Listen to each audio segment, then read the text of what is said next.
Hello friends, welcome to my YouTube channel Bhakti series official.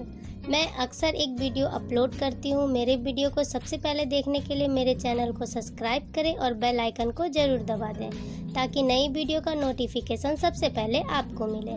तो मेरी आज की स्टोरी का टॉपिक है भगवान की भक्ति के लिए मंत्रों की आवश्यकता नहीं होती। तो चलिए स्टार्ट करते हैं आज की स्टोरी। एक गांव में एक बहुत ही सिद्ध मंदिर था। वह मंदिर पहाड़ पर बहुत ऊंचाई पर बना था। दुर्गम राह होने पर भी लोगों की आस्था उस मंदिर के प्रति कम न थी। अचानक एक दिन उस मंदिर के पुजारी की मृत्यु हो गई। मंदिर के संचालकों को नए पुजारी की आवश्यकता थी, अतः उन्होंने घोषणा की कि मंगलवार को पुजारी के पद हेतु साक्षात्कार लिया जाएगा। चूंकि मंदिर के पुजारी की काफी आमदनी थी, इसलिए कई पुजारी मंगलवार के दिन साक्षात्कार हेतु मंदिर पहुंचे। पहले साक्षात्कार किया। कुछ देर बाद एक युवक आया। उसने साधारण से कपड़े पहन रखे थे और माथे पर सिंदूर का तिलक लगा रखा था। उसे देखकर समिति के एक सदस्य ने कहा, तुम्हें इतनी देर कैसे हो गई? साक्षात्कार तो समाप्त हो चुका। वह बोला, कोई बात नहीं, मैं भगवान के दर्शन ही कर लूंगा। पर तुम्हें देर कैसे हुई? एक दूसरे सदस्य ने पूछ ही लिया। महानुभाव, मैं घर से तो जल्दी चला था, लेकिन जब पहाड़ी पर पहुंचा तो देखा कि रास्ता बहुत खराब है और लोगों को मंदिर तक आने में परेशानी हो रही है। अतः मैं रास्ते के पत्थरों को हटाने लगा, इसलिए देर हो, ऐसा उस युवक ने कहा।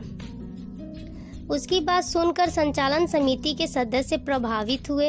उन्होंने आपस में सलाह की। फिर उससे पूछा, क्या तुम्हें पूजा करनी आती है? जी, ठाकुर जी को स्नान कराकर धूप बत्ती करना और भोग लगाना तो मुझे आता है। शंख भी मैं बजा लेता हूँ। मंत्र पढ़ना जानते हो?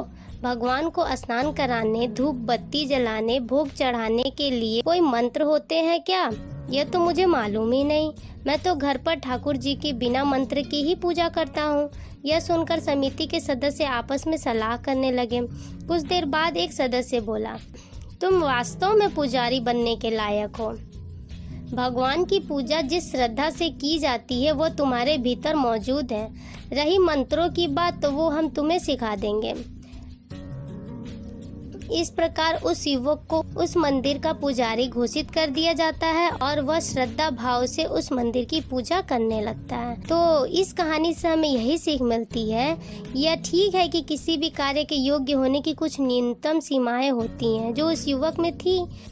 कर्म कांड में विशेषज्ञता उसे बेशक हासिल नहीं थी, लेकिन मानवता का गुण उसमें कूट कूट कर भरा था, जो उसे अन्य सभी से श्रेष्ठ बनाता था। इसलिए यदि हम कम भी ज्ञानी हो और हमारा भाव सरल हो तो हम किसी भी काम में सफल हो सकते हैं। Thanks for watching.